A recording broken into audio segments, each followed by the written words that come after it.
విశాఖపట్నానికి చెందిన గుమ్మల శ్వేత యూపీఎస్సీ ఫలితాల్లో 573 ర్యాంకు సాధించింది, సత్తా చాటింది. 3 సార్లు పరీక్షల్లో విఫలమైనా కుంగిపోకుండా పట్టుదలతో 4వసారి తను అనుకున్న లక్ష్యాన్ని సాధించారు. ఐఐటి హైదరాబాద్లో 2021లో ఇంజనీరింగ్ పూర్తి చేసిన శ్వేత ఢిల్లీలో ఓ ఏడాది సివిల్స్లో కోచింగ్ తీసుకొని 2022లో యూపీఎస్సీ పరీక్షల్లో విఫలమయ్యారు. అలా 3 సార్లు నిరాశ మిగిలింది. 4వసారి ఆమెకు విజయం వరించింది. తన కుమార్తెకు ర్యాంకు రావడంతో ఎంతో గర్వంగా ఉందని శ్వేత తల్లిదండ్రులు సంతోషం వ్యక్తం చేశారు.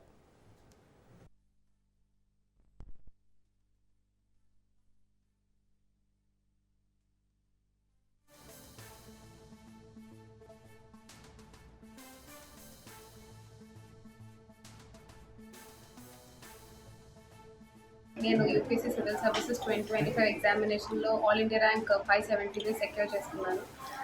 నేను స్కూలింగ్ అంతా ఉక్కు నగరం దీపాల్ వైజాగ్ మదనేటర్.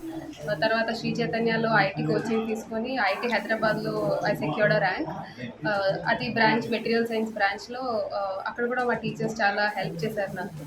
దాని తర్వాత I had a clear goal in my mind, civil సర్వీసెస్లోకి వెళ్ళాలి అని. ప్లేస్మెంట్స్ కూడా ఐ డి నాట్ గో.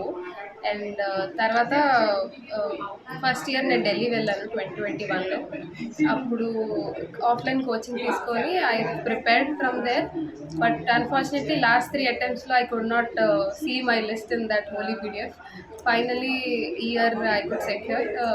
మా డాడీ, మా పేరెంట్స్, నా ఫ్రెండ్స్ అందరూ మోటివేషన్, ఇన్స్పిరేషన్ వల్ల నేను ఇక్కడ ఉన్నాను. ఎందుకంటే ఒకసారి ఫెయిల్ అయినప్పుడు వాళ్ళందరూ ఎవరైతే నాతో ఉన్నారో ఇప్పుడు వాళ్ళందరూ కూడా ఉన్న, they are all happy.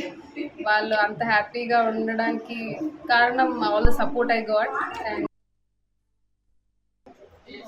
573 rank వచ్చింది, ఆల్ ఇండియా ర్యాంక్ సివిల్ సర్వీస్లో. అమ్మాయి చిన్నప్పటి నుంచి కష్టపడి చదివిందండి. స్కూలింగ్ నుంచి కానీ, కాలేజ్ నుంచి కానీ, ఐఐటి హైదరాబాద్, తర్వాత ఢిల్లీలో కోచింగ్ తీసుకొని 4th టైం ర్యాంక్ సంపాదించిందండి. దానికి చాలా కృషి ఉంది. అంటే మనం పైన మాట్లాడుకోవడం కాకపోయినా చిన్నప్పటి నుంచి చాలా కష్టపడి వాళ్ళ మదర్ కానీ, నేను కానీ, మా పాపతో పాటు ఆ పాప ఏం చెప్తుంది మేము ఎంకరేజ్మెంట్ చేస్తూ ఈ ర్యాంక్ రావడానికి అమ్మాయి కృషితో పాటు మేము కూడా అమ్మాయితో పాటు చాలా కష్టపడ్డామండి. అయితే మేము అంత కష్టపడినా అమ్మాయి ఆశయం గొప్పగా లేకపోతే మనం ఎన్ని చేసినా అది వృధా అండి. ఆ అమ్మాయి ఇంత కష్టపడి చదివినందుకు ఆ అమ్మాయి సక్సెస్ సాధించండి.